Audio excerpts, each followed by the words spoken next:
నమస్తే, welcome to JCL news TV.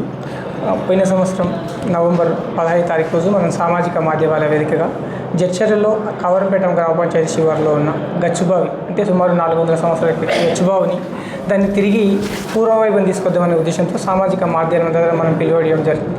దానికి స్పందించి ఒక 2 నెలల పాటు ఉమ్మడి మహబూబ్నగర్ జిల్లా నుంచి ఎంతోమంది యువకులు ఉత్సాహవంతులు బయటకు వచ్చి ఆ జడ్చర్లలో ఉన్న అన్ని పార్టీలు, అన్ని కులాలు, అన్ని మతాల వాళ్ళు కూడా వచ్చి మనకు బాగా హెల్ప్ చేసేసారు. ఇప్పుడు ప్రస్తుతానికి గత 2 నెలలకించి ఎండాకాలం సీజన్ స్టార్ట్ అయింది. చాలామంది విద్యార్థులు ఈత కొట్టాలనుకునే వాళ్ళు అక్కడికి ఈత కొడుతున్నారు. అయితే ఈరోజు ప్రత్యేకంగా దీని గురించి మాట్లాడే సందర్భం ఎందుకు వచ్చేసిందంటే జడ్చర్ల శాసనసభ్యుడు అనిరుద్ రెడ్డి ఈరోజు ఆ బావిలో తన ఈత కొట్టి తన ఎక్స్పీరియన్స్ని అలాగే ఆ బావి అభివృద్ధికి ఏ విధంగా కృషి చేశారనే విషయం మీద మనం అడగడానికి ఇప్పటికి వచ్చాం. ఇప్పుడు మన పక్కల ఎమ్మెల్యే అనిరుద్ రెడ్డి ఉన్నారు, తనతో మాట్లాడదాం. నమస్తే సార్. నమస్తే.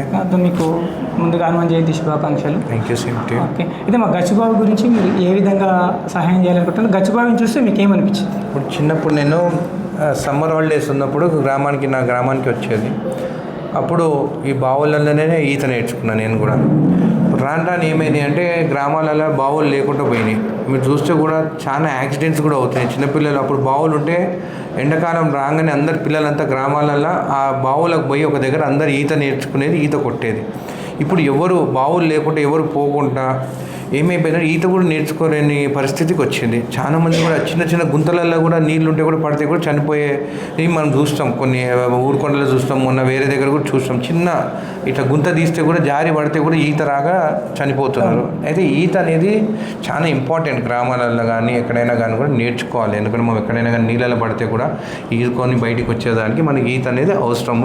అదొకటే కాకుండా స్పోర్ట్స్ కోసమైనా కానీ హెల్తీగా ఉండేదానికి కూడా స్విమ్మింగ్ అనేది చాలా ఇంపార్టెంట్. అయితే ఈ బావి అనేది చాలా పాత 200-300 సంవత్సరాల ముందు పోయిన బావి ఇది. ఇది ఒక హెరిటేజ్ ఒక బావి ఇది అక్కడ కవరంపేటలో. ఆ కవరంపేట గ్రామం కూడా మాకు కూడా వనపర్తిలో మాకు ఇచ్చిన గ్రామం మాకు అది. మేము సీలింగ్లో సరెండర్ చేసిన ఇది. అయితే ఇట్లాంటి బావులు ఇప్పుడు చూస్తే ఎండాకాలం కూడా ఎంత నీట్గా ఫ్రెష్గా నీళ్ళు ఉన్నాయి. మీరు వేరే దగ్గర చూస్తే ఈ జడ్చర్ల ప్రాంతంలో చాలా పొల్యూటెడ్ అయిపోయి బావుల నీళ్ళంతా కూడా పొల్యూటెడ్ నీళ్ళు ఉన్నాయి. అయితే అక్కడ పోయినప్పుడు ఆ చిన్నపిల్లలు నాతోని ఒకసారి దూకండి నీళ్ళు చూడండి అది అని అంటే కూడా నేను ఈరోజు పైనుంచి మోట్ల పైకి వెళ్ళి దూకడం జరిగింది. నీళ్ళు కూడా ఫ్రెష్గా ఉన్నాయి. ఇట్లాంటివి మనం ఖచ్చితంగా మనం రెనోవేట్ చేసుకోవాలి. మనము దాదాపు ఒక 20 లక్షల రూపాయలు దానికి ఫండ్ నుంచి ఇచ్చి ఆ ఏరియా మొత్తం డెవలప్ చేస్తా అని చెప్పి వాళ్ళకి చెప్పడం జరిగింది పిల్లలకి. అయితే అక్కడ స్థానికులు కానీ వచ్చిన X-BRS MLA pilot Rohit Reddy drug టెస్ట్లో దొరకడంతో ఇప్పుడు రాజకీయ నాయకులు, సినిమా స్టార్స్ లాగా డ్రగ్స్ పైన యుద్ధం జరుగుతుంది. అయితే ప్రతి విషయంలో ఎంతో ఉత్సాహంగా ఉండి ప్రజల మంచి కోసం పోరాడే జడ్చర్ల శాసన ఎమ్మెల్యే అనిరుద్ రెడ్డి నిన్న ప్రెస్ మీట్ కూడా పెట్టారు. డ్రగ్స్ మీద ఘాటుగా స్పందించారు. యాక్చువల్లీ డ్రగ్స్ గురించి తన మనోగతం ఏంది కూడా అడిగి తెలుసుకుందాం. ఇప్పుడు గత 2 వారాల కింద డ్రగ్స్ మొయినాబాద్ ఫామ్ హౌస్లో అక్కడ రేడ్ జరిగింది. అక్కడ మాజీ ఎమ్మెల్యేని కూడా అరెస్ట్ చేయడం జరిగింది. ఆఫ్టర్ టెస్ట్ చేసిన తర్వాత పాజిటివ్ వచ్చింది కాబట్టి. సో నేను చెప్పేది ఏంటంటే మేము చదువుకున్నప్పుడు కానీ గత 10-15 సంవత్సరాల ముందు కానీ డ్రగ్స్ అంటే అసలు ఎవరు మాట్లాడకపోయేది. ఎవరికి అసలు డ్రగ్స్ అంటే కూడా తెలియకపోయేది. ఇవాళ రేపు స్కూల్లో చిన్న పిల్లలు కూడా డ్రగ్స్ గురించి మాట్లాడుతున్నారు. అంటే ఎంతవరకు అది మార్కెట్లో ఉన్నది, ఎవరెవరు యూజువలీ ఎక్కువ ధనవంతులు కానీ ఎక్కువ రూమర్స్ సినీ ఫీల్డ్ పైన ఉన్నది. సో నేనేమన్నానంటే మేము కూడా యాజ్ అ పొలిటీషియన్స్ కూడా మేము కూడా టెస్ట్ చేసుకుంటాము. నేను టెస్ట్ చేసుకున్నాను. ఎందుకంటే మనం ఎవరన్నా కానీ ఏదైనా అడగాలంటే ఫస్ట్ మనం కరెక్టా కాదా అనేది పబ్లిక్కి చూపించే బాధ్యత మాకున్నది ఒక పొలిటీషియన్గా. సో నేను టెస్ట్ చేసుకొని చూపించినాను. అలాగే సినిమా ఫీల్డ్ పైన మీ పైన ఎక్కువ రూమర్స్ ఉన్నాయి కదా, మాకన్నా మీరు కూడా చూపించాలని చెప్పడం జరిగింది. దాంట్లో తప్పేముంది? డ్రగ్స్ తీసుకున్న వాళ్ళు టెస్ట్ చేసుకొని చూపించవచ్చు కదా, దానికి వాళ్ళు ఎందుకు భయపడుతున్నారో నాకు అర్థమవుతుంది. అయితే ఇప్పుడు మన విసిరిన సవాళ్ళను మీరు స్వీకరించారు, ఆల్రెడీ మీరు చేయించుకున్నామని చెప్తా ఉన్నారు. అలాగే మీరు గత కొద్ది కాలంగా వివిధ రకాల సమస్యలపైన యాక్టివ్గా స్పందిస్తున్నారు. ఎస్పెషల్లీ గత 3-4 సంవత్సరాల నుంచి JCL news TV exclusive Jadcherla pharma కాలేజీలో జరుగుతున్న పొల్యూషన్ని ప్రతినిత్యం సామాజిక మాధ్యమాల ద్వారా వెలుగులోకి తీసుకొచ్చింది.